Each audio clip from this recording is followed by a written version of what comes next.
Semanas atrás, a propaganda brasileira perdeu um dos seus grandes ícones, ou um dos seus grandes construtores, o catalão de Barcelona, Francesc Petit.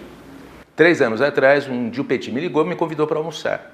E eu fui almoçar com ele aqui na Rua Bela Sintra, e assim que eu cheguei para o almoço, o Petit falou para mim: Madia, eu sei que você aceitou esse convite porque você tem uma pergunta para me fazer, e eu acho que já seria melhor você fazer logo de cara, assim a gente pode almoçar com calma. Eu falei: Petit, eu não tenho nenhuma pergunta para te fazer.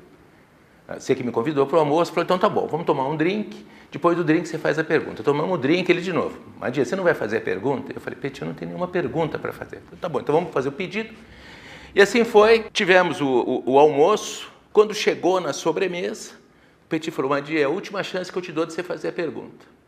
Termina essa história daqui um pouquinho. Conheci o Petit lá atrás.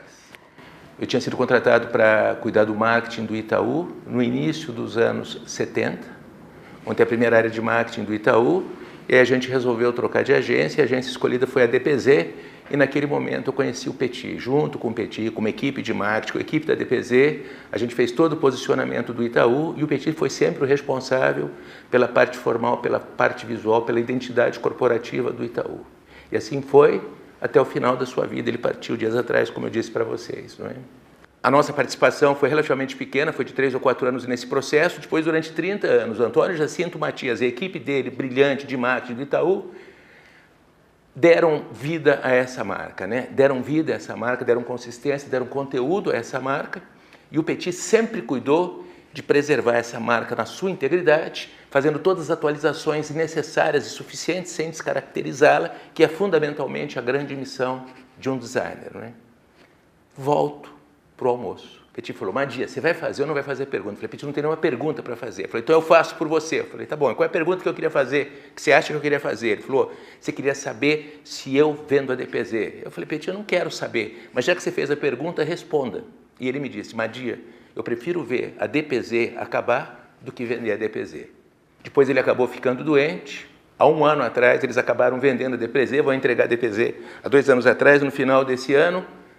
Mas, por alguma razão, o Petit resolveu partir antes, né? Quase que dizendo, né? Eu prefiro ir embora antes do que entregar o produto do meu sonho, né? E eu estou falando tudo isso para dizer o quê, não é?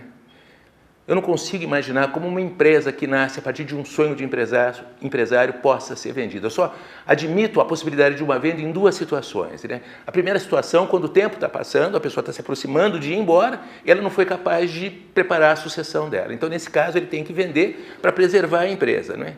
E a segunda situação é quando verdadeiramente o sonho dessa pessoa terminou e aquela empresa não faz mais sentido para ele, então ele deve se desfazer. Eu só não sei o que vai receber aquela outra empresa que está comprando. Porque uma empresa que é vendida e é comprada e que perdeu o sonho, que perdeu a alma, ela não tem um menor sentido, ela não se sustenta em pé. Eu me lembrei dessa história, me lembrei do Petit, porque recentemente a gente viu grandes empresários brasileiros vendendo suas empresas, como foi o caso do Abílio Diniz, da família Klein, e 1 ou 2 anos depois, desesperados, tentando recomprar o seu sonho de volta, não é? De novo, e como sempre, sonhos não se vendem.